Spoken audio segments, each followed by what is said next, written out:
You are standing at the edge of a lake. The water is dark. The wind is pulling at your clothes.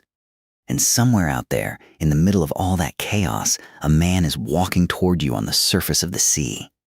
Not swimming, not floating, walking. Like the water beneath his feet is solid ground. That image has lived in human minds for over 2,000 years. But here's what most people never stop to ask. Why did he do it that way? Why not simply appear on the boat? Why not calm the storm from shore? Why walk on the water at all? The answer is not what you think. To understand it, you need to go back further than the Gospel of Matthew. You need to go back to the oldest stories in the Hebrew tradition, the ones that shaped the world Jesus stepped into. In ancient Near Eastern cosmology, the sea was not just water. It was chaos. It was disorder. It was the untamed force that existed before God spoke light into existence. The Hebrew word for it is Tehom, the deep. And the scholars who study this world, people like John Day at Oxford and John Levinson at Harvard Divinity School, have spent decades showing how thoroughly the ancient Israelites understood the sea as a symbol of everything opposed to God, everything threatening, everything that could swallow you whole. When God parts the Red Sea in Exodus, it is not just a rescue operation. It is a cosmic statement. The chaos has been commanded. The deep has been told where its boundaries are. And something even older than Moses echoes through that moment. In the Psalms, God is described as the one who treads on the waves of the sea.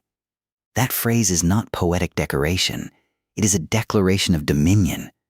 Only the one who rules over chaos can walk on it without sinking. So when Jesus steps off that boat in the middle of the night, in the middle of a storm, he is not performing a trick. He is speaking the oldest language the Jewish imagination knows. He is saying, without a single word, that the chaos under his feet answers to him. And then something extraordinary happens. Peter asks to come out on the water too. New Testament scholar N.T. Wright has written extensively about this moment, arguing that it is one of the most theologically loaded scenes in the entire gospel narrative.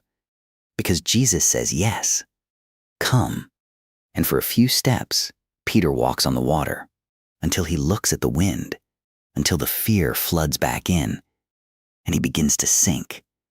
This is not a story about failure. Look more carefully. Peter got out of the boat.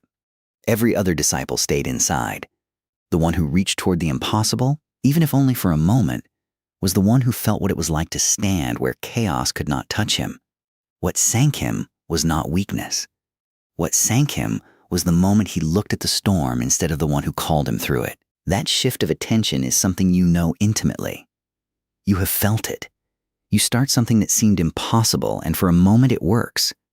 Then the doubt creeps in, not from outside you, but from inside you, and suddenly the ground beneath you feels less solid than it did 3 seconds ago. The psychologist William James, writing in the late 19th century, described this as the divided self, the moment when two competing centers of belief fight for control of the same mind. One part of you moves forward, the other part calculates the wind, and whichever one you focus on becomes your reality. Peter focused on the wind. Jesus reaches down and catches him anyway. That detail matters. The story does not end with a sinking man. It ends with a hand extended through the storm. And the question Jesus asks cuts straight through 2,000 years of distance and lands directly in front of you. Why did you doubt? Not as a rebuke, as an invitation. The same water that Peter walked on is still under your feet. You have been standing on the edge of something impossible your whole life. The chaos is real. The storm is real. But the one who called you out of the boat is standing right in front of you. The question is the same one it has always been. Where are you looking?